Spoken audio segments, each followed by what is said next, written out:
We are here in Antalya Diplomacy Forum 2021, and I'm having a special guest of the Foreign Minister of Afghanistan. Welcome to Turkey. And let me start asking my first question. How did you find this forum, and what kind of cooperation you think with Turkey?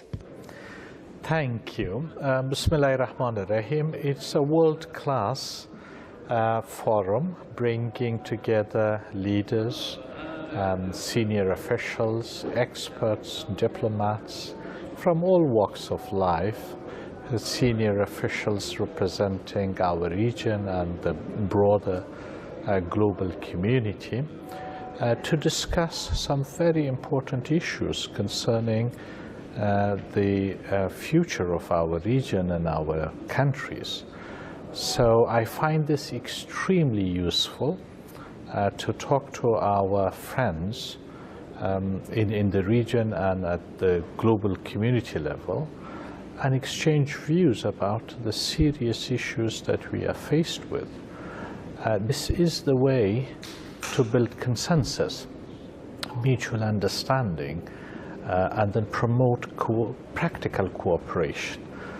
So I believe Turkey has taken an extremely important step towards multilateral cooperation through the Antalya Diplomacy Forum, and I wish you all success in every aspect of it.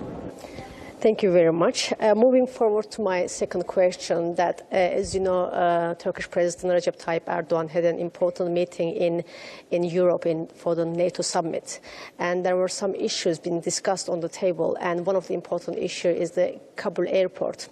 So how do you see what do you think about Turkey's role in this Kabul airport? First of all, we welcome the decisions made by the leaders of the NATO organization. Those decisions to continue to support Afghanistan and Afghanistan's national security forces in a post-withdrawal period are welcomed, and they are seen to be very important for the future security and counterterrorism cooperation between Afghanistan and NATO. Now, in this regard, Turkey has played an extremely important and brotherly role. Afghanistan is very much grateful. Turkey contributed to the debate and assisted with reaching that excellent conclusion.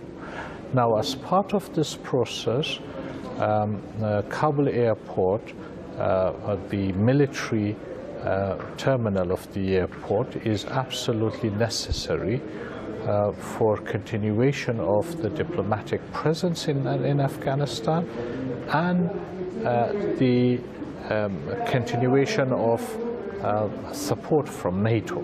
So it's key to the entire effort in the future. Afghanistan fully supports this idea, and I just thanked my brother, His Excellency Mevlut Çavuşoğlu, for this extremely important initiative that the government of Turkey has taken. So for inclusive of the peace process, the High Council for National Recognition is supposed to represent Afghanistan's major political parties, like civil societies and women representatives, to make the peace process inclusive. And however, some major political parties like Cemiyet Islami and also the Hebze Islami have refused to be part of the HCNR and seek to negotiate with the Taliban themselves.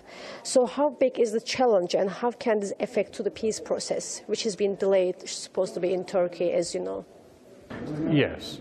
Well, first of all, I believe that we Afghans have consensus, all of us, consensus for peace, a peace process that is Afghan-led and Afghan-owned, with an end state that is acceptable to the Afghan people. An end state to the peace process will have to be determined by the free will of the Afghan people. Now, all of us, whether it is Jamiat, Hizb Islami, or other political parties, agree on those points. We have full consensus. The disagreement sometimes emerges with regard to tactical processes, tactical measures to take. I believe this is the function, the responsibility of the High National Reconciliation Council to bring those divergent views and build consensus. So I am not worried that this would be a challenge, a serious challenge or an impediment on the way of the peace process. I'm actually quite confident that we Afghans will come together in support of the Islamic Republic of Afghanistan and an acceptable end state to the peace process. Did you already come to the conclusion, or did you already speak with the opposition side for the peace process? Did you have talk with them?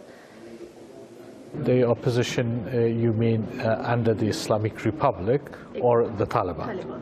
The Taliban. With the Taliban, we have an ongoing negotiation process. Right now, our negotiating team is engaged in talks with the Taliban team in Doha.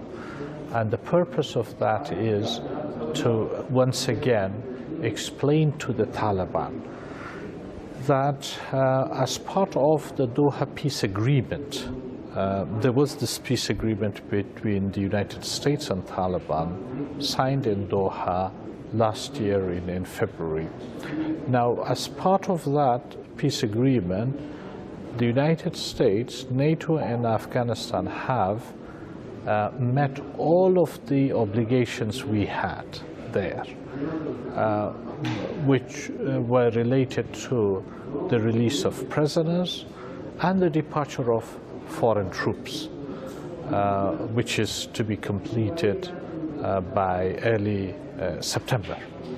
Now, we have all met those obligations, but the Taliban have not. So our question is that if you are a genuine partner for peace, you must meet your commitments as part of that agreement. And Taliban commitments were, number one, that they will cut ties with Al-Qaeda and other foreign troops, foreign fighters, excuse me, and second, that they will reduce violence and establish ceasefire, and third, that they will reach through negotiation with us a political settlement, which will ensure a lasting peace.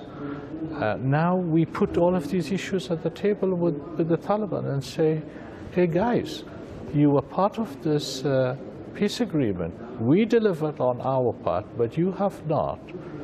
So the Afghan people and the whole world community are looking at you to make sure that this happens.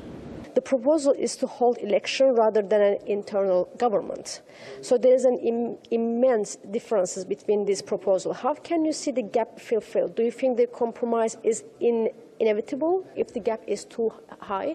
I mean, is there any possibility in the future that you can create an intergovernmental, as I said, interim government with them? Is it near in the future, or do you think that there's a big gap between